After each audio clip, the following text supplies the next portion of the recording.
అవును తను అమ్మమ్మకి నువ్విక్కడికి రావడం వెనుకున్న రహస్యమేంటో తెలిసిపోయింది. ఆవిడికి పెద్ద దెబ్బ మెల్లగా తగిలింది. ఆవిడ హఠాత్తుగా కింద పడిపోయారు. నాక్కూడా రహస్యమేంటో చెప్పు. చెప్పొచ్చు కదా.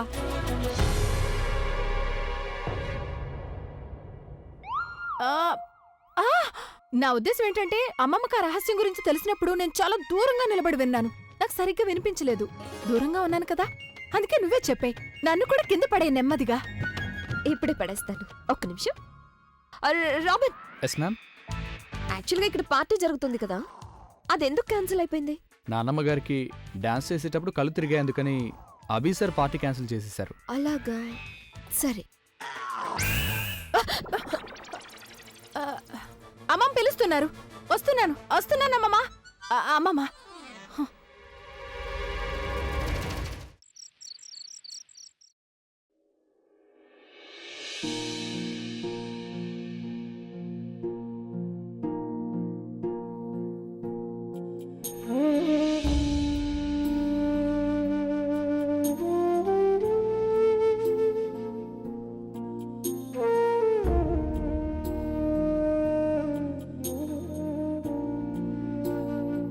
నేను అమ్మమ్మ మందులన్నీ చెక్ చేశాను.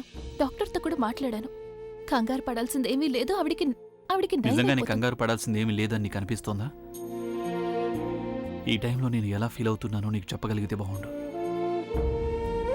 అసలు నేను ఆ రిపోర్ట్స్ని చూడకుండా ఉంటే బాగుండేది. అప్పుడు ఇన్ని కాంప్లికేషన్స్ ఉండేవి కాదు. మళ్ళీ అనిపిస్తోంది, నేను ఆ రిపోర్ట్స్ చదవకుండా ఉండుంటే నువ్వు దొంగ అని నిరూపించుకుని ఉండేదానివి. ఒకవేళ అది నిరూపితమై ఉంటే నాన్నమ్మ ఆరోగ్యం ఇంకా పాడై ఉండేది. అర్థం కావటం లేదు, ఏం చేయాలి, ఎవరి దగ్గరికి వెళ్ళాలి, ఎవరి హెల్ప్ తీసుకోవాలి అనేది.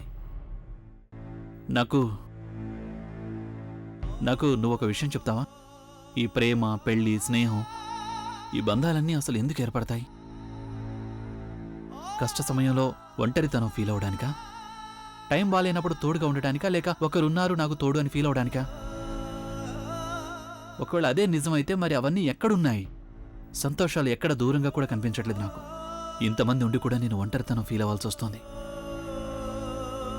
ఒకవైపేమో నువ్వు, మరొక వైపేమో తన్ను. నేను నిజానికి తోడుగా ఉండాలా లేక అబద్ధానికి తోడుగా ఉండాలా? మీరేమీ చేయకండి. మెల్లమెల్లగా అంతా అదే సర్దుకుంటుంది. ఏం సర్దుకుంటుంది? నిజం గెలిచినా అబద్ధం గెలిచినా నేను మాత్రం ఓడిపోక తప్పదు కదా. నేను నా బిడ్డని వదులుకోలేను, అలాగే నిన్ను కూడా వదులుకోలేను.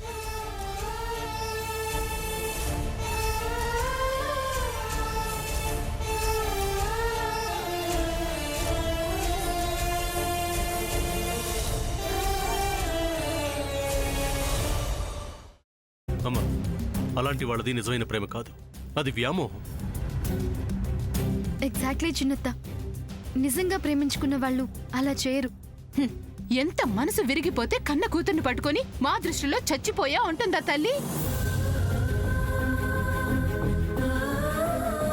అది సరే అమ్మా, తన కూతురుతో తన ఆ మాట అనేటప్పుడు ఆమె మాటల్లో వ్యథ, కళ్ళల్లో బాధ గమనించావమ్మా? పెద్దబాబుకు బర్త్డే విషెస్ చెప్పు కూడా వెళ్ళాం కదా.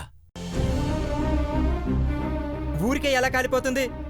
మంట పెడితేనో పడితేనో తగలబడుతుంది.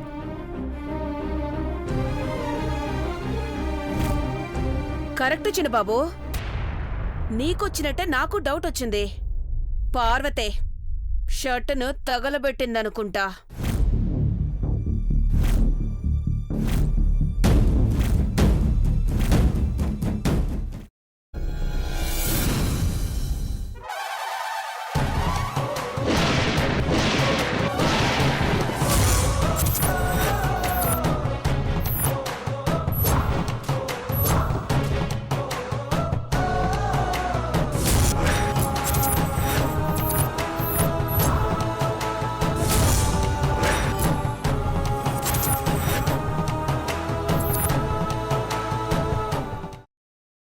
తర్వాత పొట్టు తీసేసి చాప్ చేసి పక్కన పెట్టుకోవాలి.